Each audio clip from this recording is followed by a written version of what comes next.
as we mark Women's Day today, there's still a lot of talk about women who are dominating in male-dominated industries. And one asked the question in 2023, are we still talking about male-dominated industries? What are some of these, industries then going to be called in the future as more and more women are expected to really set their voice and their authority in these particular spaces? And some of the challenges, of course, being raised in this particular regard would be some of the issues faced by women, some of the lack of mentorship opportunities. But let's unpack this further now and speak to Jet Demolition Contracts and Project Manager Kate Bester and Nokuzola Morata, who is a Sub-Saharan Africa Hitachi Energy General Accounting Manager. Happy Women's Day to you both, and thank you so much for your time.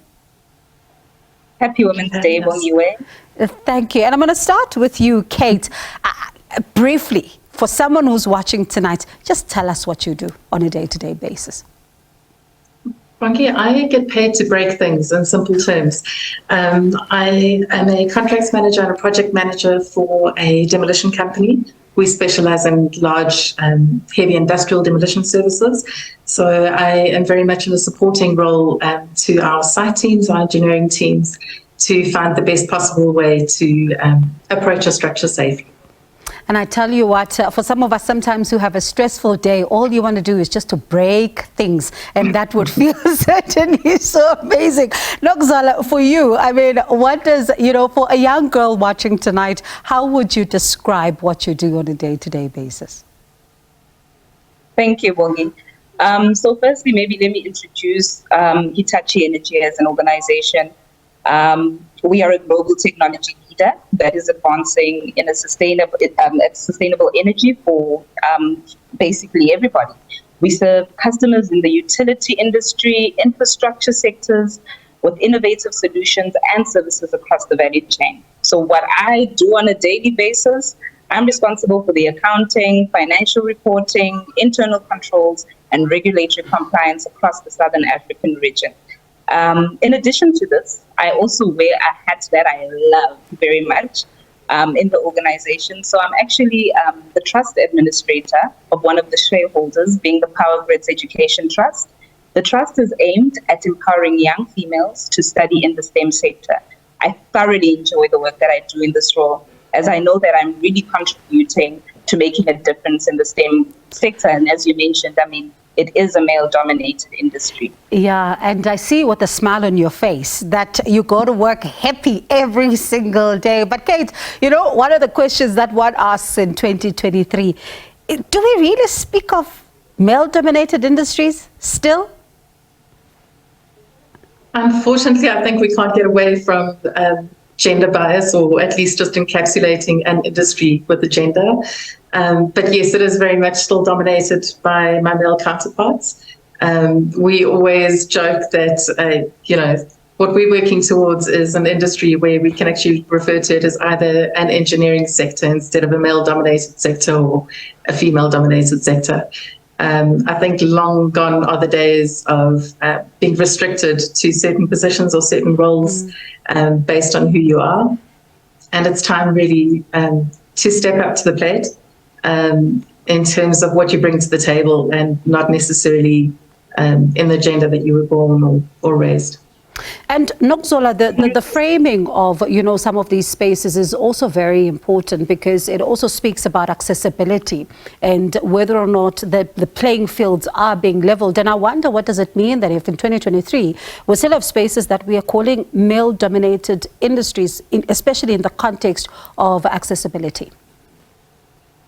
So, Bongi, just to add to what Kate has already mentioned, I mean, if we look at the STEM sector, it's definitely still male-dominated. There's definitely barriers to entry that still exist, especially for women of color in leadership positions. I mean, if I look at myself in the industry, I'm probably underrepresented, right? Because I'm young, I'm female, and like we say, it's male-dominated. And unfortunately, because of the underrepresentation in the industry, we don't have enough mentors and coaches who are then, empowering us and steering the course to ensure that, we have a future of women that exists for future generations in the industry. And what does that then mean then for you, Nokuzola, when it comes to, climbing the ladder, as it were, because there is an important role that is played by mentorship. There is an important role that is played by someone who is coaching as you as well, who is ahead of, you and where you would be in that state. Okay. So what it means for me, Bong, is that there's a lot of work to do. It simply means that I need to get into the industry and be that mentor. I need to be that coach. I need to be somebody that somebody young can look up to and want to be like me. I want to be the person, or I'd rather say that I should rather be the person that's creating opportunities for other young women who want to enter into the STEM sector, or rather the male-dominated engineering sector. And for you, Kate, I wonder if the conversations are just the same in your space, particularly when it comes to, the lack of mentorship or finding yourself as one who stands out because you are different.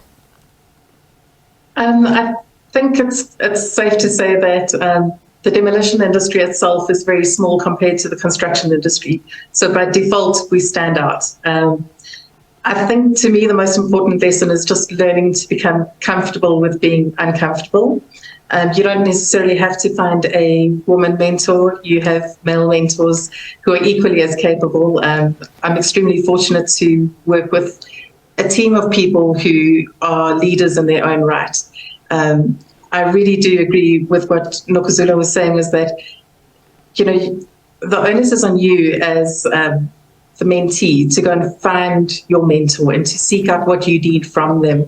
You can't expect somebody to actually tailor a mentorship program around you. The ownership is on you to go and find that mentor. So yes, it is difficult, it is tricky, but the opportunity is there. It very much is a question of, are you willing to become comfortable with being uncomfortable? How easy is it, though, to find that particular mentor? Are they always willing? I think they're just as easy as any other industry as well. I'm very sure that a true mentor will always be willing. You can't expect them to sort of shovel it into you. You need to be open to accept it. You need to be able to take constructive criticism. You need to be able to work with what you're given. And if you don't know how to do something, you need to be the one to go and find out how. Make mistakes in safe spaces. I think that's, you'll always find a mentor who's willing to give, as long as you're actually willing to accept and to work with what you're given. And, Nokuzola, one of the things that we were talking about here on the show tonight is how different a conversation is when you find yourself walking into a room empowered and you are sitting with, people who get where you are in terms of your thought process, but also people who may be different, who are allowing you to also be different as well. And I wonder if you're finding that you are allowed to be different in your space where you are and walk with that power that you hold to that particular table, whatever it is. So in my space, definitely. I mean, the opportunities I've been given are honestly endless. I came in, from an audit background, went into corporate, and through the guidance, mentorship of Hitachi's leadership team, as well as women in leadership programs, I believe that I've been given the support and the opportunity to be able to dominate or take charge, rather, in spaces that I walk into. But Kate, I'm going to say it's not as easy, especially if you're not, assertive, you're not bold, you're not brave, etc. It really takes a lot for any woman, to, let's say, just forget about imposter syndrome and just find that space and walk into that space and really just give off their skills and what they know and, really be recognized for their hard work, their work ethic, and just who they are as a person equally to a male counterpart. And Nokuzola, I wonder then, in those particular environments, how friendly are the spaces towards women? And I ask you this in the context, for example, if a woman goes on maternity leave and they come back, do you have breastfeeding places where a woman can go to? Do you have spaces where, a woman who's on her menstrual cycle, on her period, for example, is able to go to and take a minute and be able to recuperate? So diversity and inclusiveness is actually, at the center of Hitachi's leadership team. So in my space, we create an environment where employees, are able to basically break barriers and do the best. So in the case where am I able to breastfeed and have a nursing room or rather breast pump and have a nursing room, I'm able to do that in my organization because those spaces have been created. I'm able to take a sick day off leave if I'm not feeling well, if I'm going on my menstrual cycle. So I'd say that in these spaces, there is room for improvement, but in my organization, I feel that the environment definitely allows, for me to basically, do whatever I need to do as a woman. And for you, Kate? Exactly the same. My position within the company gives me the opportunity to travel all over the world. More often than not, though, it's not the glamorous side of the world. It's oftentimes to the side of a road where a bridge has collapsed and they need our urgent help. So in those cases, you can just imagine the sort of constraints that are in place just in terms of logistics. However, when the guys do see me come onto site, there's always some sort of unspoken telegram that just sort of flutters around, and they ensure that I'm comfortable where I need to be. They ensure that I'm safe. Oftentimes we'll find ourselves doing an overnight bridge demolition project, and it's 2:00 in the morning, and you don't have facilities immediately available.